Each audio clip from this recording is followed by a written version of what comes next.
The monarchy is useless. Well, to put it in the simplest way, it is there for show. But we'll get onto that further on in the episode. First, hello and welcome back to a new and improved season of Peak Politics. Let's get started with the first segment of the show, basic info. And yes, you guessed it, the first question of today is, what role does the monarchy play in running the country? The monarchy, aka the king or queen, are more so there because of tradition. But when it comes to actually reinforcing laws or introducing laws, they don't really have control over that. Now, the UK is known as a constitutional monarchy, which means that although we have someone sitting on the throne, the actual power does not lie in their hands. It goes to someone else. And in our case, that is Parliament. Many people argue that the monarchy does in fact have some power because they have several constitutional duties that they have to live up to, aka things that they just have to do as king or queen. Now, these things include the state opening of Parliament, the appointment of the Prime Minister, the approval of parliamentary legislation, the approval of official appointments, the approval of secondary legislation through the Privy Council, representational duties as head of state, such as paying and receiving state visits to and from other heads of state, receiving the credentials of foreign ambassadors, and regular confidential audiences with the Prime Minister. That all basically is a bunch of nothing. It's stuff to do with representation and approval. Essentially, they get involved after all the hard work has been done, and they just kind of sign things off because there's no way something can be done in this country without the king or queen's approval. But it's because they are there for show. They are there out of tradition. So out of tradition, they have to be involved in these things. But again, all of these things are just formalities, because as much as the monarch or the king or queen decides, again, all of these things are just formalities, because as much as the king or queen, right now the king, appoint the new prime minister, we're the ones who vote and decide who the next prime minister should be. Question number 2. Now, this is a question that's quite relevant. Question number 2. Now, this is a question that's quite relevant to the time right now, and that is, what is the Public Order Bill? The Public Order Bill is essentially a new law that has been introduced to help tackle protests and, all in all, basically make them criminalising protests. Amnesty UK reported that even without the Public Order Bill, protests can now be shut down if they're considered too noisy or likely to be a nuisance. So protests nowadays don't essentially even have to be violent or disruptive. They can simply just be considered annoying by the police. And we all know that the police find a lot of things annoying even when they're not necessarily justified, and also especially when they come from lower socioeconomic groups or ethnic minority backgrounds. So it is very likely that this law is going to prove to be very discriminatory towards those groups. The new law also means that police have been given more power, but the problem is this power has yet to be defined. And giving police more power and more control, but not defining what that power actually entails and what it involves, means that they are most likely going to abuse that power and not necessarily use it for the right things. Now, with this extension of power has come an extension to stopping searches. This now means that if a police officer simply suspects you of having something on you or just suspects you of some form of illegal activity, they are allowed to stop and search you. Now, we all know that racial profiling is a thing, so this power, again, will most likely prove to be used against people from ethnic minority groups way more than their white counterparts.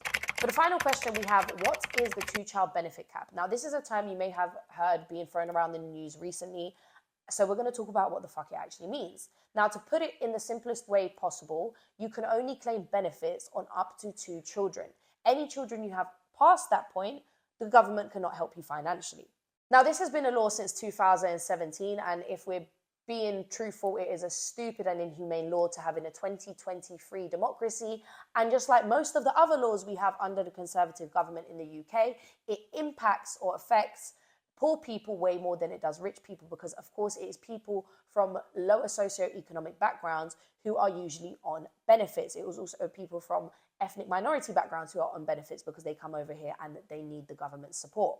Now, of course, there are some scenarios in which you can claim benefits on more than 2 children, such as children from rape, where the parent is under the age of 16, or adopted children, as well as a few other reasons. But if you are a single mother of 3 and you are unable to afford childcare and ultimately therefore go and get a job, then sorry, the government can only help you with 2 out of your 3 kids. Boris Johnson is a wet wipe who loves to lie, and in this segment of Peak Politics, we're going to look at just some of those lies. Now, back in June, Johnson actually resigned from Parliament after a report came out calling him a liar, which in reality he is, but he always has been. It's just taken people a while to realise that. Do you know what I mean? Because he used to be a journalist. He lied back then when he was mayor of London. He lied back then, but apparently it took him being prime minister and absolutely screwing the country over before people realised, do you know what? He actually is a liar. The report in question looks particularly at the Partygate scandal. So while all of us were in lockdown, having to social distance, unable to see our friends and family, the government was throwing parties at 10 Downing Street. Now, these are the same parties that Boris Johnson claims to have known nothing about, even though they basically happened on his doorstep, if not essentially in his house. What? Nah, I never knew that. It has now been found that he did know about those parties and on purpose misled Parliament. Lied to Parliament. He did not only lie to us, he also lied to Parliament, and that's not good. So what we're going to do right now is we're going to look at this report from Novara Media and see what they had to say about the whole situation. Boris Johnson is a liar. Yuck. We all knew it already, but now it's been officially confirmed by the Parliamentary Privileges Committee, who today published their long-awaited report into Johnson's conduct over lockdown parties. And boy, oh boy, it is damning.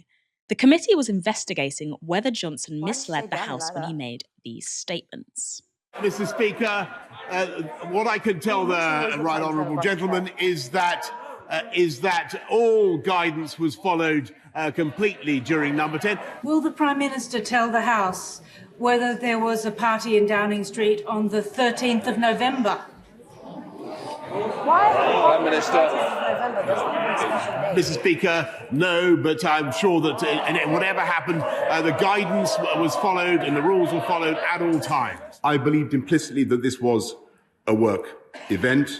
So hold on. Let's just get that straight. First of all, they asked him, did you know about any parties? He immediately said, no. Do you know what? If you know there was a party, you could at least not outright lie. You could just kind of beat around the bush and kind of be like, I don't really know. And now this second clip, he's about to say, I wasn't aware that those were parties. I thought those were work-related things. Why didn't you just say that the first time they asked you about any form of party? Liar.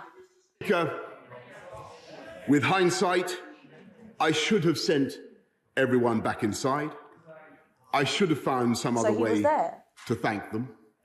And I should have recognised that even if it could be said technically to fall within the guidance, basically leading up to the Christmas period, by the there way, would be guys. millions and millions of Christmas people during COVID. who simply would not see it that way. I'm happy to set on the record now that when I said, and I came to this House and said in all sincerity that the rules and guidance had been followed at all times, it was what I believed to be true. It was certainly the case. But if you're not certain about what you believe is the truth, or you feel like there might be an alternative truth, then don't answer and the House will or note just say, as far that as my I'm aware, attendance there at wasn't. these moments, Don't just say no, there wasn't. brief as it was, has not been found to be outside the rules. Fun little fact, the quote where he says implicitly believed it was a work event is one that I like to sample regularly when I'm DJing. And according to the committee, each of those clips that you just watched was an instance where Boris Johnson intentionally misled the House.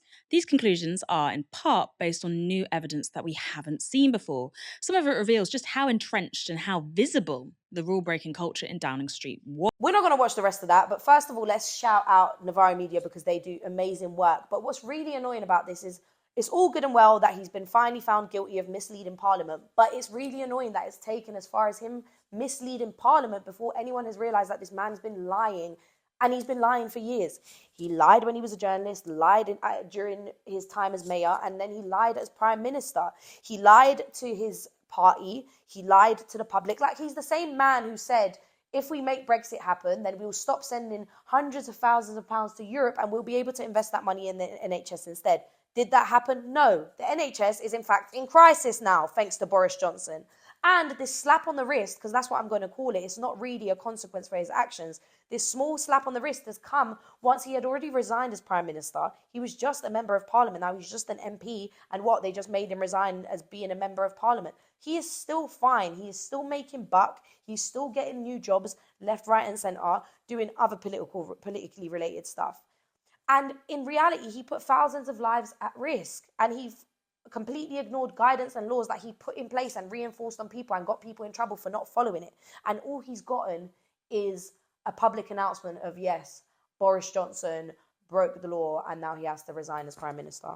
No one else gets that privilege, and it's not really fair.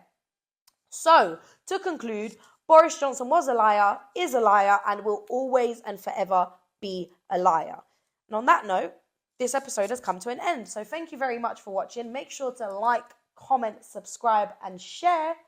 And if there's anything in this episode that you don't understand or you just have a follow-up question about, leave it in the comment section down below and I will answer it in the following episode. See you next time.